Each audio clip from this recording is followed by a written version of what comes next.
بسم اللہ الرحمن الرحیم۔ السلام علیکم دوستو، پی ٹی آئی کا جلسہ گزشتہ رات ہو گیا 8:45 بجے۔ یہ جلسے میں جناب وہ بندہ آیا جس کے ذمہ عمران خان نے لگایا تھا کہ جلسہ آپ نے کرنا ہے، 7 بجے تک کا ٹائم تھا، اور جس پہ جلسے کی حوالے سے جو ان کا ایگریمنٹ ہوا تھا وہ جناب وائلیشن ہو گئی اس کی، اور علی امین گنڈا پور نے جناب تقریر کی ہے۔ اور آپ کو پتہ ہونا چاہیے کہ یہ سنجانی جو یہ ایریا ہے نیو ایئرپورٹ والی سائیڈ پہ پڑتا ہے اور جی ٹی روڈ کے اوپر پڑتا ہے، اور یہ سنجانی جو گراؤنڈ تھا یہ 8 سے 9 کنال پہ مشتمل تھا، اور اس گراؤنڈ کے اندر مویشی منڈی ہے، یعنی کہ ڈنگر منڈی ہے۔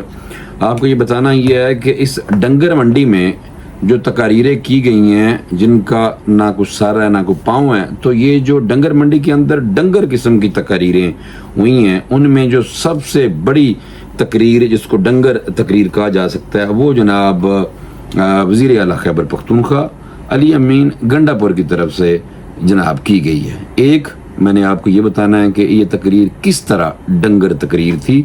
دوسرا ویری امپورٹنٹ، پورے جلسے میں کسی ایک بندے کے منہ سے فلسطین کے حق میں بات نہیں نکلی۔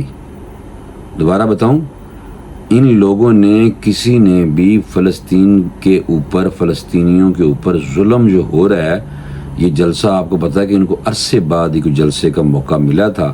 اس پورے جلسے کے اندر انہوں نے سوائے عمران خان کو باہر نکال لو، ہم یہ کر دیں گے، ہم وہ کر دیں گے، ہمارا مینڈیٹ چوری ہوا ہے، ٹمکاؤں ہوا ہے، یہ ہوا فلاں ہوا ہے، ایک بندے کو اللہ نے توفیق نہیں دی کہ جناب اس نے اسرائیل کو کنڈیم کیا ہو اور فلسطین کے حق میں بات کی ہو، اسی ایک نے۔ دوسرا، زرتاج گل نے جناب ہلکی سی بات کی کہ عمران خان کو یہودی لابی کا ایجنٹ کہا جا رہا ہے، حالانکہ وہ تو محمد صلی اللہ علیہ وسلم کے عاشق ہیں۔ اس طرح کی بات کی، بس کوئی بات نہیں کی کہ اسرائیل کو ہم یہ کرتے ہیں، اسرائیل کو ہم کنڈیم کرتے ہیں، اسرائیل نے جو قتل و غارت فلسطین میں کیا ہے وہ اس کو ہم کنڈیم کرتے ہیں۔ سر ایک بندے نے گل نہیں کی تھی۔ کنی میں تکلیف ہوئی ہوگی، تو بھی تکلیف ہونی چاہیے۔ میں تو کہہ رہا ہوں کہ یہ لوگ ایجنٹی اختیار کیتے ہوئے نے، تسی نہ منو بھائی، لیکن آپ ایسا کریں، تفصیل سننے سے پہلے آپ اس کو فوری طور پہ سبسکرائب کریں۔ جناب آؤ، اچھا جی، جو یہ ڈنگر تقریر ہوئی ہے وہ جناب علی امین گنڈا پور ہے، اس نے اپنے لیے بھی حالات خراب کر لی ہیں اور اپنی جماعت کے لیے مزید حالات خراب کر لی ہیں۔ اب ان کو مجھے لگتا ہے کہ جلسے کی اجازت کہیں بھی نہیں ملنی، تو لکھ لو یہ گل اپنے کسی جگہ تو جناب بھول نہ جانا۔ انہوں نے جناب تقریر کی ہے جنہوں میں جناب ڈنگر منڈی سی اتنے جتنے انہوں نے تقریراں کی نے، یہ میں نمبر 1 ڈنگر تقریر کہنے دیا۔ یہ میں آپ کو بتا دیتا ہوں کہ یہ ڈنگر تقریر کس طرح ہے۔ جناب آپ سب سے پہلے نمبر 1 ڈنگر تقریر کا پیرا نمبر 1، اس کی لائن نمبر 1، عمران خان کے لیے مرنا ہے، لڑنا بھی ہے۔ مجھے آپ بتائیں یہ مرنا ہے کس نے ہے؟ اس نے مرنا ہے؟ یہ سب جھوٹ ہے۔ یہ لائن نمبر 1 ڈنگر قسم کی ہے، اور تفصیل یہ ہے کہ صوبے کے عوام نے طاقت کے زور پر اپنا مینڈیٹ چوری نہیں ہونے دیا۔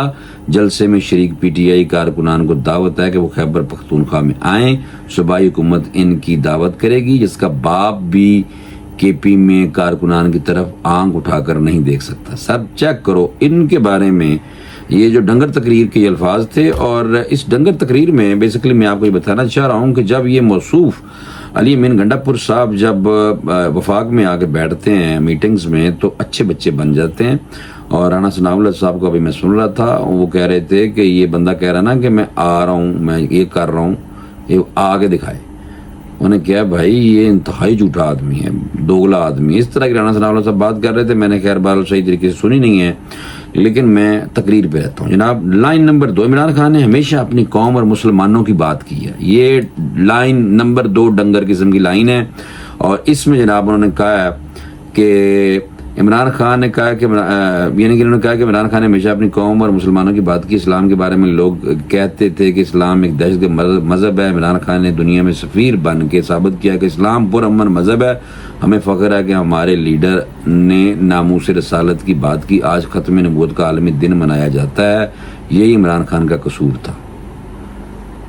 یار کتنا جھوٹ بول رہا ہے بندہ. آپ دیکھیں جناب, اللہ معاف کرے, ان کو مجھے لگتا ہے پکڑی اس چیز کی آ جانی ہے کہ یہاں پہ بات آپ نبی پاک صلی اللہ علیہ وسلم کی بات کرنے کے بعد آپ قبلہ اول کی بات آپ نے کیوں نہیں کی؟ آپ نے اسرائیل کے خلاف بات کیوں نہیں کی؟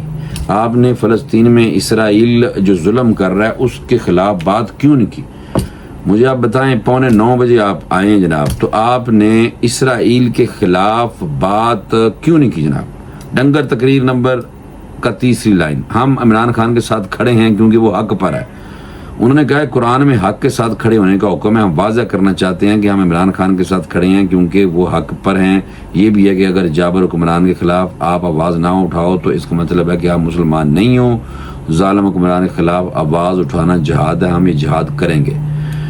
جناب یہ جو تقریر کی یہ والی لائن ہے, اس میں جناب صرف اپنے اقتدار کے حصول کے لیے بات کی گئی ہے اور کہا کہ مسلمان ہی نہیں ہیں. دیکھیں لائن آپ دیکھیں, جہادی انہوں نے کہا کہ جو ہم عمران خان کے ساتھ کھڑے ہیں کیونکہ وہ حق پر ہیں. یہ بھی ہے کہ اگر جابر حکمران کے خلاف آپ آواز نہ اٹھائیں تو اس کا مطلب ہے کہ آپ مسلمان نہیں ہیں. یار میں کہتا ہوں, میں اس لیے ایسے نہیں کہا کہ ڈنگر تقریر ہے جناب. اچھا جناب, اور بھی انہوں نے بڑی باتیں کی, کرپشن کا شریک ہوں, فلاں ٹمکا, عمران خان جیل میں بیٹھا ہے, جیت چکا ہے, ہم ذلیل, تم ذلیل ہو رہے ہو, عمران خان کو جیل میں عزت مل رہی ہے. جناب یہ ڈنگر نمبر 4, پیراگراف نمبر 4. اور آگے جو ملک میں بار بار قانون ٹوٹ رہا ہے, یہ بھی ڈنگر قسم کی بات ہے. میڈیا والے اپنا قلم بیچ چکے ہیں جناب. اس کے کام چیک کرو. 2018 تو پہلے جو ہے نا وہاں سے گراؤنڈ بنایا جا رہا سی, فل ٹائم کوریج دے رہی تھی, اب بھی میڈیا نے ان کو کوریج دیا. یہ ڈنگر تقریر کا جناب یہ فارمولہ آپ دیکھ لیں کہ اس میں جو وہ انہوں نے جناب کہا ہے کہ انہوں نے کہا کہ تم نے حلف لیا ہے کہ تم سیاست نہیں کرو گے, سیاست تم کر رہے ہو, سیاست کسی اور کو چھوڑ نہیں رہے ہو. میڈیا والے آپ سے سوال نہیں کرتے کیونکہ وہ اپنا قلم بیچ چکے ہیں. پاکستانی ان لوگوں کو پہچانے جنہوں نے اپنے قلم بیچے. عمران خان اور پی ٹی آئی پر ظلم ہوا, انہوں نے ایک بات نہیں کی. اسرائیل میں ہونے والے ظلم پر یہ صحافی ایک بات نہیں کر رہے تے, خود سارے صحافی بات کر رہے ہیں. اسرائیل جو ظلم کر رہا ہے نا, اسرائیل میں ہونے والے ظلم پر صحافی ایک بات نہیں کر رہے, اسرائیل میں ہونے والے ظلم پر. سر خود ہی دیکھ لو کی کہہ رہا ہے بندہ. علی امین گنڈا پور تو کہنا سی کہ وہ لوٹا ہوا مال واپس لیں گے. جناب چیک کرو, این آر او کو نہیں مانتے. عمران خان کے لیے مرنا بھی ہے, لڑنا بھی ہے. جناب کیا جنرل فیض حمید ہمیں جہیز میں ملا تھا؟ کسی کا باپ عمران خان کو فوجی عدالت میں نہیں لے کے جا سکتا. چیک کرو. اور تم نے فوج کو ٹھیک نہ کیا تو ہم فوج کو ٹھیک کریں گے. ڈنگر تقریر جناب. اور میں اب ڈنگر انسان کو ڈنگر کہہ نہیں سکتا, ورنہ میں لازمن کہتا کہ یہ ڈنگر آدمی سے ڈنگر تقریر نہیں کہوں گا, کیونکہ میں یہ نہیں کہنا چاہتا. کیونکہ اس کی وجہ یہ ہے کہ یہ صحافیوں پہ الزام لگا رہا ہے کہ جناب قلم بیچ چکے ہیں صحافی, اور اس بندے کو اتنا نہیں پتا ڈنگر تقریر والے بھائی کو کہ جناب اسرائیل میں ظلم کیا ہو رہا ہے, فلسطین میں ظلم ہو رہا ہے, اسرائیل میں کیا ظلم ہو رہا ہے. اور آپ اسرائیل کی یہ مطلب کرنے کا بات, آپ کا اسرائیل کے حق میں بات کی آپ نے, یہ شرم آنی چاہیے جناب. یہ دیکھیں میں نے اس لیے کہا تھا کہ ایک جھنڈا فلسطین کا یہ لوگ لے کے نہیں آئے. ایک جھنڈا, ایک جلسہ ان کو کرنے دیا گیا کہ فلسطین کا جھنڈا نہیں لے کے آئے. میں نے یہ کہا ان کا جو اندر بیٹھا ہے وہ نا بھائی, وہ جو مرشد خاص جناب, وہ ایجنٹی اختیار کی ہے نہیں, آپ خود دیکھ لیں. بس آپ خود ان چیزوں کو دیکھیں. انہوں نے کوئی بات نہیں کی. انہوں نے کہا کہ اس بندے نے کہا, ڈنگر تقریر والے بھائی نے, کہ جناب صحافی اپنا قلم بیچ چکے ہیں کیونکہ وہ اسرائیل کے خلاف, اسرائیل میں جو ظلم ہو رہا ہے اس کے حوالے سے نہیں بولتے. تو یہ خود اس نے کیا کیا ہے, اس کے عمران خان نے کیا کیا ہے, اس نے کیا فلسطین کا جھنڈا لے کے آئے ہیں؟ نہیں لے کے آئے جناب. تو یہ ڈنگر تقریر کرنے والے جو صاحب تھے, 9 مئی بہانہ ہے, عمران خان نشانہ ہے, ڈنگر تقریر والے بھائی نے یہ بات بھی کی ہے. ساری کی ساری گفتگو اس بندے کی جناب یہ تھا کہ 9 مئی پر عمران خان کا فوجی ٹرائل ہوگا. آج بھی ہمارے ورکر جیلوں میں ہیں. 9 مئی اپنا فیصلہ نہیں سنا رہی. میں 9 مئی سے پہلے گرفتار ہوا تھا, مجھ پر 9 کے مقدمات دلوائے گئے, ٹارچر کیا. پنجاب میں بتاؤں گا کہ 9 مئی بہانہ ہے, عمران خان نشانہ. پنجاب سے تو جائیں گا تو انہوں کو جان دوے گا, تو پھر انہیں ڈنگر تقریر کے روئے رواں.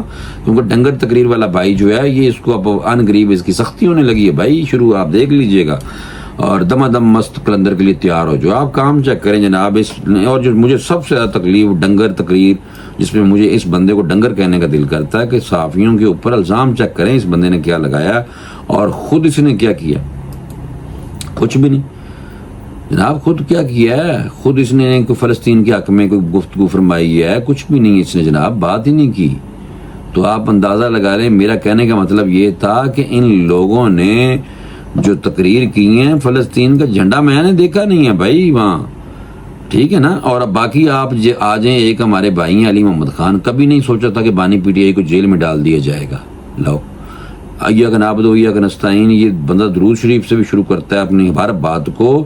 تو یہ اس نے صرف قصیدہ عمران پڑھا ہے اور کہا کہ آج یہاں نہ قاسم سوری ہے، نہ مراد سعید ہے، نہ اشاریہ رفیدی ہے، باہر جانے پر مجبور کیا گیا، یعنی کہ باہر بھجے ہوئے نے.